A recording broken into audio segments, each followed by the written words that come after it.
नमस्कार। ओमान की राजधानी मस्कट में ईरान और अमेरिका के बीच उच्च स्तरीय बातचीत के खत्म होने के कुछ ही घंटों बाद अमेरिकी राष्ट्रपति डोनाल्ड ट्रंप ने एक अहम कार्यकारी आदेश पर हस्ताक्षर कर दिए हैं। इस आदेश के तहत ईरान के साथ व्यापार करने वाले देशों पर अतिरिक्त टैरिफ लगाए जा सकते हैं। शुक्रवार को हस्ताक्षर किए गए इस कार्यकारी आदेश में कहा गया है कि जो देश प्रत्यक्ष या अप्रत्यक्ष रूप से ईरान से तेल, सामान या सेवाएं खरीदते हैं, उनके अमेरिकी निर्यात पर टैरिफ लगाया जा सकता है। हालांकि आदेश में टैरिफ की स्पष्ट दर नहीं बताई गई है, लेकिन 25% टैरिफ का उदाहरण दिया गया है।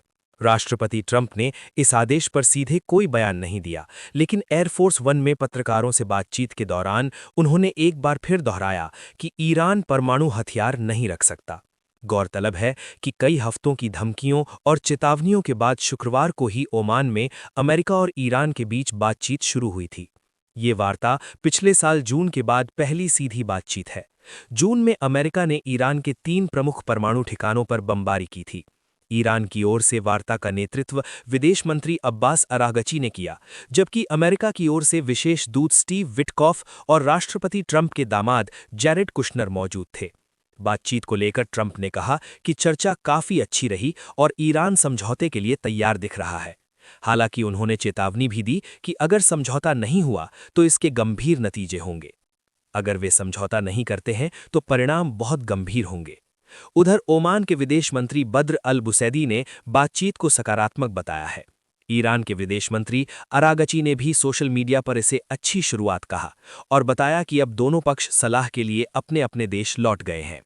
बीबीसी की एक रिपोर्ट के मुताबिक ईरान के साथ व्यापार करने वाले 100 से अधिक देशों में चीन सबसे बड़ा व्यापारिक साझेदार है। 14 अरब डॉलर से अधिक का आयात होता है। इसके बाद इराक, यूएई और तुर्की।